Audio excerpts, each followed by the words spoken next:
तो ये सब वहाँ से आ गए, तो सब ने अपनी रिपोर्ट नरेंद्र मोदी को भेजी। जो मेरी जानकारी के उस हिसाब से अलग अलग रिपोर्ट गई थी। ओम प्रकाश धनखड़ भी महामंत्री थे और कैलाश शर्मा भी महामंत्री थे। तो ओम प्रकाश धनखड़ ने सीधे नरेंद्र मोदी को रिपोर्ट की और कैलाश शर्मा ने भी। तो ओम प्रकाश धनखड़ ने अपनी रिपोर्ट भेजी कि शाम होते होते तक मुझे उम्मीद है सुधा यादव हाँ भर लेगी, और कैलाश शर्मा ने अपनी रिपोर्ट भेजी कि वो चुनाव लड़ने के लिए तैयार नहीं है और उनकी इच्छा है HCS बनने की जो है। लेकिन जैसे जैसे चुनाव आगे बढ़ा वैसे वैसे एक तरह से आंधी चल पड़ी और राव वीरेंद्र परिवार बैकफुट पर आता गया और कारगिल वीरांगना को इतनी सहानुभूति मिली लोगों की कि वो चुनाव जीत गई। नरेंद्र मोदी बहुत कुशल रणनीतिकार हैं, चुनाव प्रबंधन में मास्टर हैं, उनका अपना काम करने का तौर तरीका है।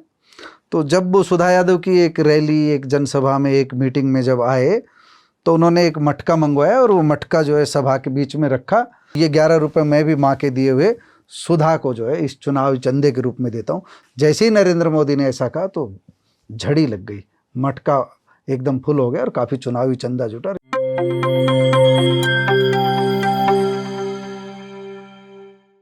नमस्कार, मैं हूं निशा और आप देख रहे हैं NJP इंडिया।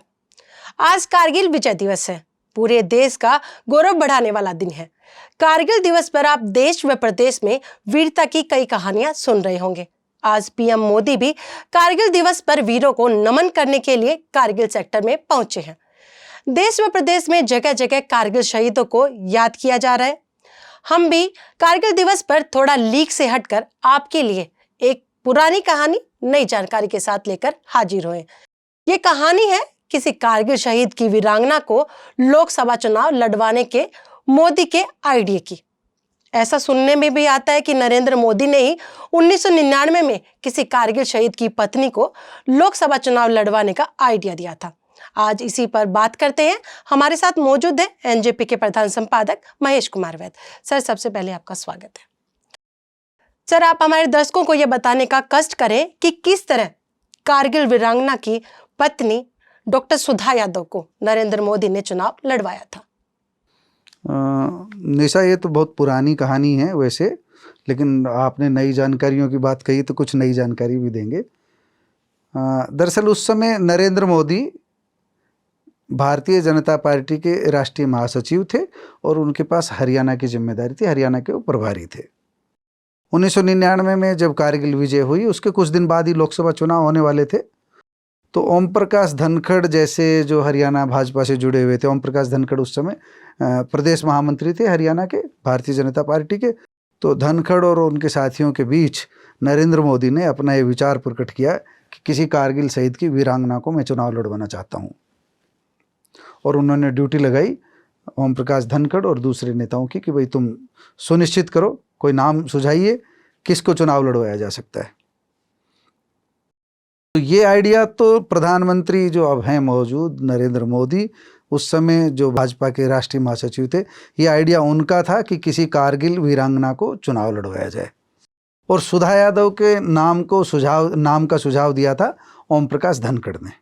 कुछ और लोग भी इसमें साथ थे धनखड़ साहब की टीम में, पर आप ये कर सकते हो इस पूरी टीम का जो हरियाणा में एक तरह से नेतृत्व कर रहे थे वो ओम प्रकाश धनखड़ थे, उनके साथ दूसरे साथी भी थे। सर, इसके पीछे क्या कारण था कि डॉक्टर सुधा यादव को ही चुना गया इसके लिए? इसके पीछे ये कारण था कि ओम प्रकाश धनखड़ को कोई एक नाम सुझाना था। उन्होंने 3-4 नामों पर विचार किया। तो हरियाणा में उस समय एक दादरी में कोई शहीद हुए थे, मुझे उनका नाम ध्यान नहीं, और दूसरे कमांडेंट सुखबीर सिंह BSF में थे, वो मई में उनकी शहादत हो गई थी। और उनकी जो वीरांगना, जो उनकी पत्नी सुधा यादव, वो बहुत ज़्यादा पढ़ी लिखी थी, इसलिए जो एक बार उनके नाम का सुझाव दिया। तो ओम प्रकाश धनखड़ की जब ड्यूटी लगाई तो उन्होंने जब डॉक्टर सुधा यादव का नाम सुझाया तो इसके बाद वे नारनौल के कैलाश शर्मा भाजपा के बहुत सीनियर लीडर होते थे, अब तो इस दुनिया में नहीं है। ओम प्रकाश ग्रोवर जो रेवाड़ी के थे उस समय प्रदेश अध्यक्ष होते थे। तो ओम प्रकाश ग्रोवर के घर पहुँचे। ओम प्रकाश धनखड़ उस समय अपनी एक छोटी सी कार होती थी उनके पास, मारुति 800 सीसी। ओम प्रकाश धनखड़ अपनी उस कार में आए। उस समय वो कैलाश शर्मा वगैरह वो अपनी क्वालिस लेकर के आए, यहाँ रेवाड़ी वो इकट्ठा हुए और यहाँ से वो सब लोग जो है सुधा यादव के पास पहुँचे। जो है शायद अरविंद यादव भी उस समय उस टीम में थे। तो ये सारे लोग मिल करके डॉक्टर सुधा यादव के पास पहुँचे। तो जब पहली बार इनकी मुलाकात हुई सुधा यादव ने, तो सुधा यादव ने HCS की इच्छा प्रकट की कि मैं चुनाव तो नहीं लड़ना चाहती, पर अगर आप चाहते हैं, भारतीय जनता पार्टी कोई मेरी मदद ही करना चाहती है, तो मुझे HCS बनना है, HCS अधिकारी बनना है। तो ये सब वहाँ से आ गए, तो सब ने अपनी रिपोर्ट नरेंद्र मोदी को भेजी। जो मेरी जानकारी के उस हिसाब से अलग अलग रिपोर्ट गई थी। ओम प्रकाश धनखड़ भी महामंत्री थे और कैलाश शर्मा भी महामंत्री थे। तो ओम प्रकाश धनखड़ ने सीधे नरेंद्र मोदी को रिपोर्ट की और कैलाश शर्मा ने भी। उस समय राष्ट्रीय महासचिव थे, उस समय इतना वो नहीं था तामझाम, नरेंद्र मोदी के पास इजी अप्रोच थी। तो ओम प्रकाश धनखड़ ने अपनी रिपोर्ट भेजी कि शाम होते होते तक मुझे उम्मीद है सुधा यादव हाँ भर लेगी। और कैलाश शर्मा ने अपनी रिपोर्ट भेजी कि वो चुनाव लड़ने के लिए तैयार नहीं है और उनकी इच्छा है HCS बनने की जो है। तो धनखड़ की बात का भरोसा किया नरेंद्र मोदी ने कि इंतजार करना चाहिए। वही हुआ, शाम होते होते सुधा यादव के परिवार ने, सुधा यादव ने, सबने हाँ भर ली कि हम चुनाव लड़ लेंगे, लेकिन खर्चा वर्चा नहीं है, तो खर्चे वर्चे की पार्टी ने हाँ भर ली। इस तरह सुधा यादव भारतीय जनता पार्टी की सदस्य बनी और भारतीय जनता पार्टी ने उन्हें चुनाव लड़वाया। ये वो कहानी है उस समय की जो। सर, ये जब डॉक्टर सुधा यादव को चुनाव लड़वाया गया तो उससे हरियाणा या अन्य राज्यों पर भी कोई प्रभाव पड़ा था उससे? अब पूरी राजनीति बदल गई थी। डॉक्टर सुधा यादव को राव इंद्रजीत के खिलाफ मैदान में उतारा गया था। सुधा यादव को जब राव इंद्रजीत के खिलाफ चुनाव मैदान में उतारा गया, उस समय परिसीमन नहीं हुआ था। आज की तरह गुड़गांव लोकसभा सीट अस्तित्व में नहीं आई थी, तब महेंद्रगढ़ लोकसभा सीट होती थी। तो जिस समय भारतीय जनता पार्टी ने कांग्रेस उम्मीदवार राव इंद्रजीत के खिलाफ सुधा यादव को टिकट दी, तो उस समय बहुत से लोगों ने कहा, बहुत से पत्रकार साथियों ने कहा कि भाई तस्तरी में डाल करके टिकट दे दिए राव इंद्रजीत, तो वाकओवर मिल गया, आराम से चुनाव जीत जाएंगे। एक तरह से राव इंद्रजीत को तस्तरी में डाल करके ये चुनाव दे दिया है भारतीय जनता पार्टी ने। बहुत गलती की। कुछ भाजपा नेता भी इस विचार के थे कि गलती हो रही है, ये नई है राजनीति में एकदम, और राव इंद्रजीत राजनीति के पुराने खिलाड़ी है। लेकिन जैसे जैसे चुनाव आगे बढ़ा, वैसे वैसे एक तरह से आंधी चल पड़ी और राव वीरेंद्र परिवार बैकफुट पर आता गया और कारगिल वीरांगना को इतनी सहानुभूति मिली लोगों की कि वो चुनाव जीत गई।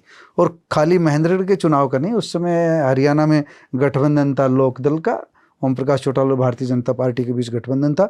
सभी 10 सीटें 1999 भारतीय जनता पार्टी और इंडियन नेशनल लोकदल का गठबंधन जीता था उस समय। तो इसका असर दूर तक पड़ा था, इस फैसले का असर दूर तक पड़ा था। एक खास बात ये भी बता दें कि उस समय सुधा यादव ने जब शुरुआत में कहा था कि खर्चा वगैरह मेरे पास नहीं है, तो उस पार्टी ने चुनाव का प्रबंधन अपने स्तर पर संभाला था और उनको खर्चा वगैरह भी दिया था। सर, खर्चे से अभी मुझे ये याद आता है, ये सुनने में भी आता है कि नरेंद्र मोदी को उनकी माँ हीराबेन के द्वारा 11 रुपए दिए गए थे, और ये भी सुना है कि वही 11 रुपए उन्होंने डॉक्टर सुधा यादव को चुनावी चंदे के रूप में दिए। तो इसके पीछे क्या कहानी है कि उन्होंने वही अपनी माँ के द्वारा दिए हुए 11 रुपए ही डॉक्टर सुधा यादव को क्यों दिए? ये आप इसको रणनीति कह सकते हो। नरेंद्र मोदी बहुत कुशल रणनीतिकार हैं, चुनाव प्रबंधन में मास्टर हैं, उनका अपना काम करने का तौर तरीका है।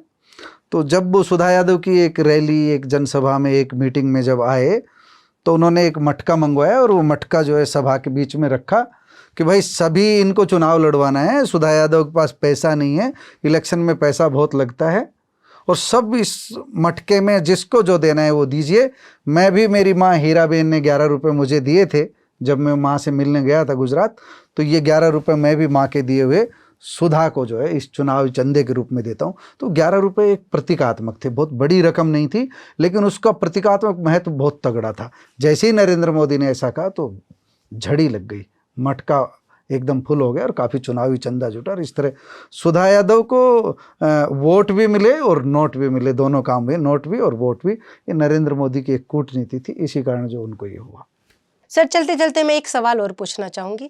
वीरांगना डॉक्टर सुधा यादव के पति जो कारगिल में शहीद हुए हैं, उनके बारे में और एक बार बताने का कष्ट करें। आप कारगिल वीरांगना के पति के बारे में पूछ रही हैं, तो मैं आपको बता दूं, धामलावास गांव है रेवाड़ी के पास ही, वहाँ के मूल निवासी थे शहीद सुखवीर सिंह। और सुखवीर सिंह, ये 26 मई 1999 की बात है, उनकी ड्यूटी द्राख सेक्टर में थी जो जम्मू कश्मीर में, और शाम का धुंधलका होने वाला था, वो गश्त पर थे उनकी टीम। तो जब उनको पता लगा कि आतंकवादी घाटे में छुपे हुए हैं, तो उनको वीरतापूर्वक उनकी टीम ने मुकाबला किया, कई आतंकवादियों को ढेर किया। लेकिन इसी बीच एक गोला जो है उनकी ओर आया और इससे वो जख्मी हो गए, उन्हें लाया गया अस्पताल में, लेकिन उनको बचाया नहीं जा सका। वह शहीद हो गए देश के लिए। और आज भी धामलवास में उनकी पुण्यतिथि पर, उनकी जयंती पर हमेशा उन्हें याद करने के लिए बड़े बड़े नेता भी आते हैं। डॉक्टर सुधा यादव भी जो है उसका उस आयोजन में भाग लेने आती है। और डॉक्टर सुधा यादव ने उनकी शहादत के बाद राजनीति में आई, सांसद बने। भारतीय जनता पार्टी ने उन्हें अभी केंद्रीय चुनाव समिति का सदस्य बनाया हुआ है और संसदीय बोर्ड का सदस्य बनाया हुआ है। और सुधा यादव के बच्चे भी बहुत कामयाब हुए हैं। शहीद सुखबीर सिंह के जो बेटे हैं, सुधा यादव के जो बेटे हैं, वो इस समय भारतीय जनता पार्टी में राष्ट्रीय स्तर पर प्रवक्ता का दायित्व निभा रहे हैं। भारतीय जनता पार्टी का पक्ष मजबूती से मीडिया के सामने रख रहे हैं। सुधा यादव खुद हाईली क्वालिफाइड है और अभी भारतीय राजनीति में, भारतीय जनता पार्टी की राजनीति में सक्रिय हैं। एक उनके लिए कहा जा सकता है कि भारतीय जनता पार्टी ने उनको 2014 और 2019 की लहर में टिकट नहीं दी, चुनाव नहीं लड़वाया। अगर ऐसा करती भारतीय जनता पार्टी तो शायद ज़्यादा मजबूती से सुधा यादव चुनाव लड़ सकती थी। उनको पार्टी ने पहली बार सांसद बनने के बाद 2-3 बार अवसर दिए, उन अवसर पर सुधा यादव कामयाब नहीं हो पाई। लेकिन पार्टी ने उनको बाद में संगठन में बहुत ताकत दी और संगठन में उनको एक ताकतवर चेहरा बना करके रखा है। उनको राष्ट्रीय पिछड़ा वर्ग आयोग की सदस्य भी बनाया। तो कुल मिलाकर हम ये कह सकते हैं कि कारगिल शहीद की वीरांगना डॉक्टर सुधा यादव के माध्यम से नरेंद्र मोदी ने एक तीर से कई निशाने साधे। उन्होंने शहीदों का भी सम्मान किया, शहीद की वीरांगना के भी सम्मान किया, शहीदों की वीरांगनाओं तक भी संदेश भेजा और पूरे देश को भी ये संदेश भेजा कि भारतीय राजनीति में राष्ट्रीय राजनीतिक दल एक ऐसा दायित्व भी निभाने में सक्षम है जो कारगिल के वीरों को भी सम्मान दे सकता है। तो इस तरह की कहानी सुधा यादव की जो है।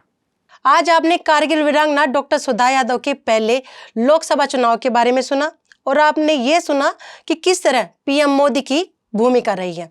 फिर हाजिर होंगे किसी नई जानकारी के साथ। आज के लिए बस इतना ही। आप देख रहे थे एनजेपी इंडिया। नमस्कार।